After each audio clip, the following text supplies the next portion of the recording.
Good day, folks. Welcome to my YouTube channel. This is the Newton's Law application. Let's look at question 2. It says block mass 1, M1, of mass of 8 kg, placed in a point X. So this block was here. It's connected to block M2 by a light inextensible string passing over a frictionless pulley. Block M1 is on a plane inclined at the angle of 30 to the horizontal and experiences a frictional force between point X and Y only. So this block, 8 kg block, which is M1, is here, and then it experiences a frictional force as it goes up from X to Y only. So this point is frictionless. Now it says block M2 has an unknown mass and moves vertically downwards as shown in the diagram below. So we have this block. So the mass is unknown here. So very important, the forces that are acting here, it's the tension, it's the gravitational force. And then there, it's the normal force, it's the Fg, perpendicular, it's the tension. So this is accelerating this way, right? It's moving this way because we were told it started here and then now it's here.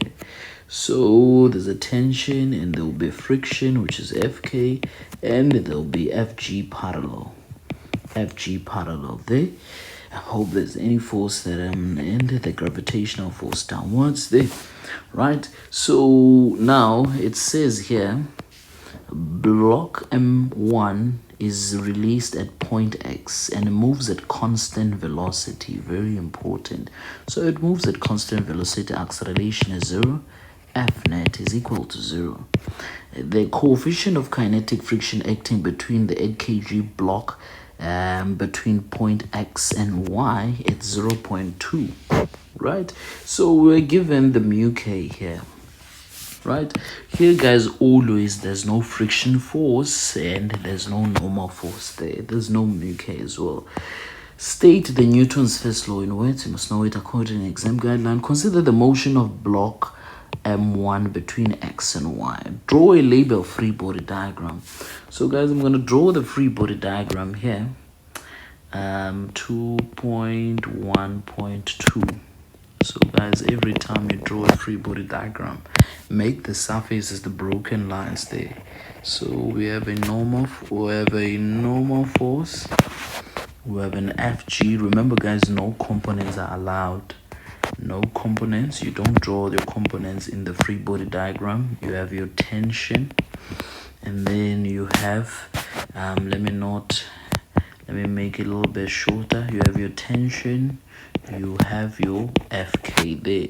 Remember guys, this is Newton's first law. It moves at constant velocity. Your tension is equal to your Fk in that point, but there's another force, the components there, but in this free body diagram your tension is equal to your Fk.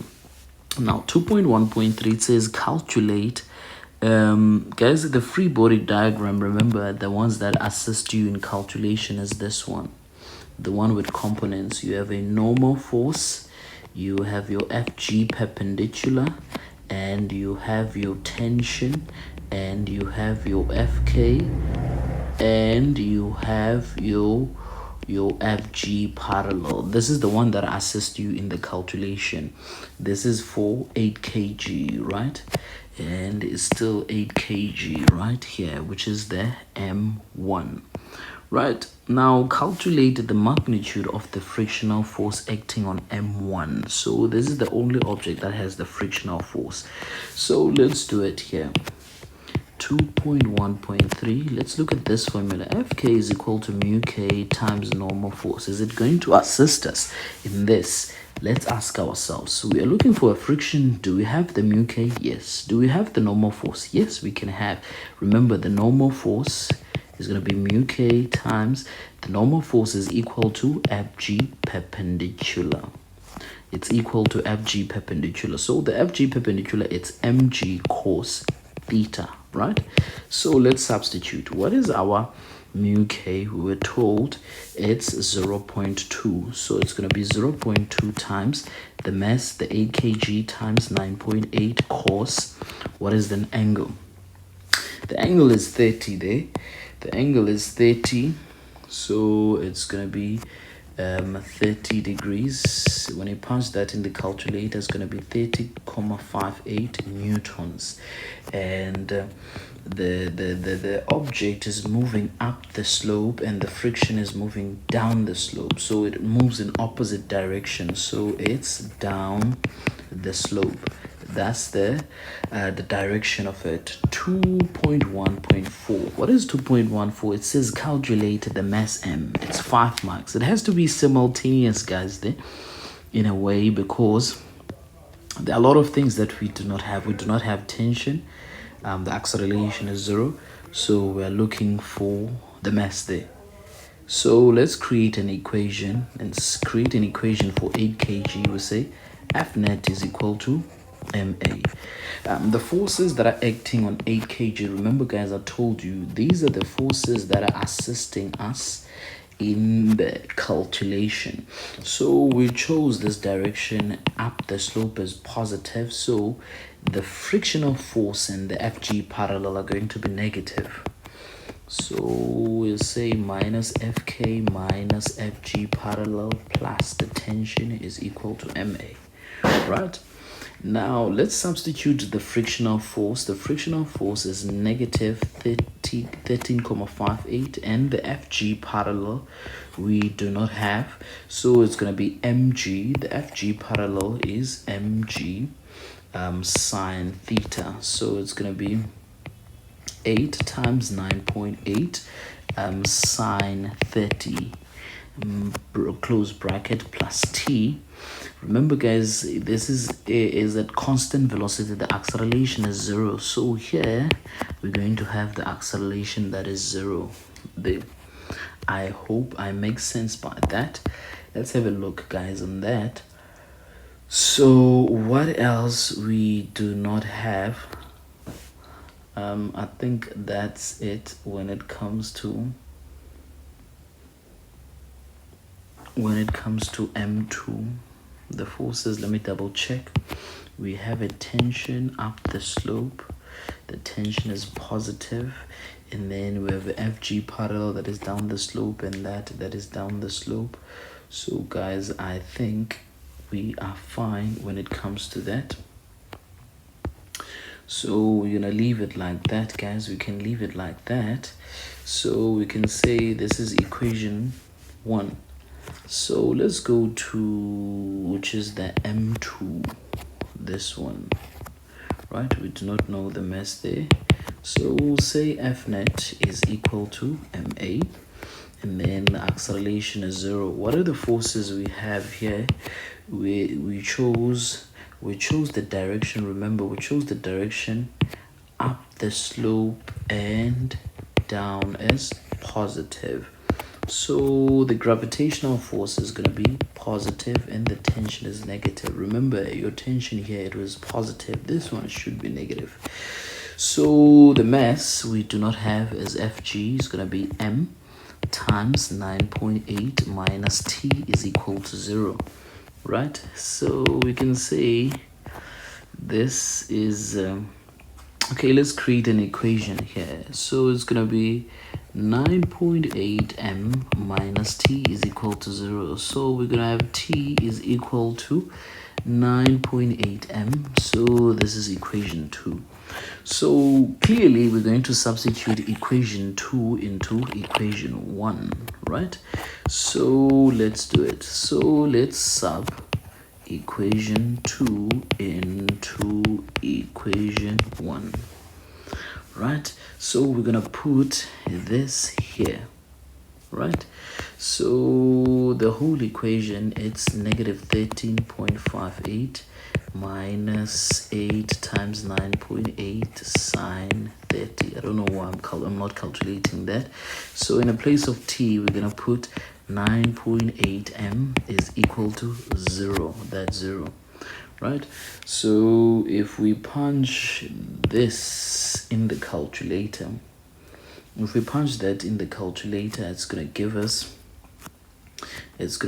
negative 52.78, and then we take this to that side, it's going to be negative 9.8 m, right?